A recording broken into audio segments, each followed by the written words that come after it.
Welcome back to the channel. My name is Steven. I'm a pharmacist and I own 52 units of real estate. So I had a great question in the comments asking, I make roughly about $100,000 gross income before tax. And how do I divide up my investments between my retirement accounts, so like 401k IRA, saving up money to buy real estate, and brokerage account, which is kind of after tax dollars. So kind of want to share my experience with that process and my mindset behind it, and hopefully you can apply some of it to yourself, right? So for me, I actually kind of did a combination of all three, and let me kind of break it down. So from 2013 to 2017, to be honest, I was focused on paying off my student debt, right? So I came out with 250K student debt. I have a bunch of videos talking about it, so just search student debt in my channel and you'll find the video. But anyways, I paid off 250K student debt in 4 years, right? So in order to do that, I had obviously a very high savings rate, right? So I was kind of simultaneously focused on increasing my income from about 120K to around 160K, I would say, in that time window. And from there, I was always maxing out my 401k, and then whatever was left over, I would basically try to dump as much as I could into my student loans. So, for example, this is how it looked like. I basically automatically max out my 401k every single year, right? So, if I'm making 160, whatever money goes into the 401k, it gets invested, and it's automatic, right? So I never even see that money in the first place. And after that, I built up a nice emergency reserve. I think it was probably around like maybe 15K, because I'm a single guy, young, still kind of poor college mentality, to be honest, and living pretty frugally. I'm not really excessive in terms of spending, in terms of like material goods. Even though I did go through a phase where I was buying a bunch of stuff, which I still own today, ironically. But would have that emergency reserve. And anything beyond that emergency reserve, to be honest, I just dumped into like my student loans. So at one point, I was allocating like $4,000 to $5,000 a month to my student loans. That's how I was able to, expedite paying it fast.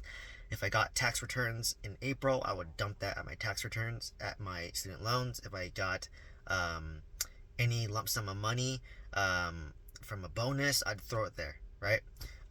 So that's how I did that. So basically, after I paid off my student loans, well, now I'm still maxing my 401k in 2017, but now I'm like, okay, I want to save up my first piece of property, right? So that $5,000 or $4,000 that I was saving per month, now I just allocated towards real estate, right? So now I'm saving up money through to real estate, and then in a few years, I was able to save 80K to do a down payment on my first property, which I house hacked, right? So by house hacking, what's nice is I was basically renting out room by room, got $3,000 in income, which covered my mortgage. So I was only paying about $1,500 to basically cover that. And at this point, I became like in pharmacy leadership, so my income was like over 200K at that point, in like 2019 ish, 2017, 2019, and from there, kept lifestyle exactly the same. Right now, I'm taking home more money, and I save that difference. So now at this point, I could do a combination of the above, right? I'm maxing out my 401k still, never stopped, right? I have a whole video talking about how I maxed out my 401k for like 11 years straight, right? I'm still going. I did have to pause for about half a year when I bought a bunch of real estate, and I would basically max out the 401k. That's a non-negotiable, right? And whether it's Roth or pre-tax, pick whatever one you want, right? Keep it simple. You can even do half-half if you want. After that, I would save up money towards real estate, right? So, basically I knew I had to save about 50 to 100K, 80 to 100K. And then from there, whatever was excess, I would then start allocating towards my Vanguard brokerage account index funds, right? So it's kind of like stepwise, and kind of reflecting back, what helped me do all three. So eventually I got to all three, right? I'm maxing out 401k. I'm saving up money for a down payment, right? About $100,000 for a down payment. I am investing in a brokerage account, whatever is left over, right? And what helped me do that is I had to increase my income over time, right? And I did that by job hopping. And it's not fun to job hop, right? Because you get comfortable at W2, you're kind of autopilot, kind of know everyone knows what to expect out of you, and then if you suddenly go to a new job, you're starting over again, right? But I constantly job hopped about every year and a half to 2 years to increase my income, right? That's how I went from 120K starting off all the way up to like 200K plus, present day. And it's not comfortable, right? It's not comfortable to job hop, and it's stressful, right? Like at this stage in my life, I don't want to kind of job hop as much as I did in the past, but it helped me build up that financial moat, right? So I was focusing on increasing my income, right? My expenses stayed exactly the same, right? And that's the hard part. That's the discipline part. Is can your income almost increase by like $80,000 and your lifestyle stays exactly the same, right? And I'm not saying that I deprived myself, right? Like, but from when I was making 120K to like 200K, let's just say, my lifestyle stayed exactly the same, right? Like I would go out to eat. I'd go out on trips here and there. Don't get me wrong. If I travel, I'm not gonna like withhold money, but there's a smart way to travel, right? Like, could I get a more budget hotel, right? Budget friendly hotel. I don't have to stay at the Four Seasons or the Park Hyatt. Like, could I stay at a more reasonable hotel and in a good location that's clean, right? Because I know when I travel, I'm barely in my hotel, right? Oh, can I get credit card points to pay for my flight, which helps subsidize my cost? Um, when you eat out, I don't need to eat out at a Michelin star restaurant every day, right? I can enjoy street food just as much as I enjoy Michelin star restaurants. But I still ate at Michelin star restaurants if I wanted to, right? If me and my um, girlfriend wanted to. So, I did all the above, but you can travel reasonably, right? And then from there, am I not buying random things, right? Like, I don't buy like luxury goods, right? Like, I do have some, but like, you can get a t-shirt for like, I don't know, 20-30 bucks at Uniqlo, H&M, one of those more thrifty stores, or you could go to like um, Gucci or Louis Vuitton and get $1,000 t-shirt. Same thing, right? So for me, it's just like, or if you want to shop in those areas, by all means, maybe you can wait for like a discount or end of season clearance, right? But for me, like, luxury goods don't really do much for me. So I kept my expenses the same. And to be honest, my base expense was where I live. And I lowered my living expense by house hacking, right? And so my expense was very low. My income was going up. My savings rate was very high. That's probably the secret sauce to me building wealth, to be able to max out 401k, which compounds over 11 years, to save it to buy real estate, which compounds over since 2017, to be able to invest in a brokerage account, which compounds, right? So it's really my savings rate. And as crazy it sounds, like I probably was spending like $2,000 a month at one point, and I was taking home $10,000. So literally, I was saving 80% of my income, and I was doing that for at least almost 2 years, I'd say. So I'm like saving $8,000 a month, which was like just purely being invested, right? Like, so that's what I mean by like, are you able to keep your expenses the same as your income goes up, right? And obviously, at this point, I own real estate. It's going up in value, principal pay down, having a place to live.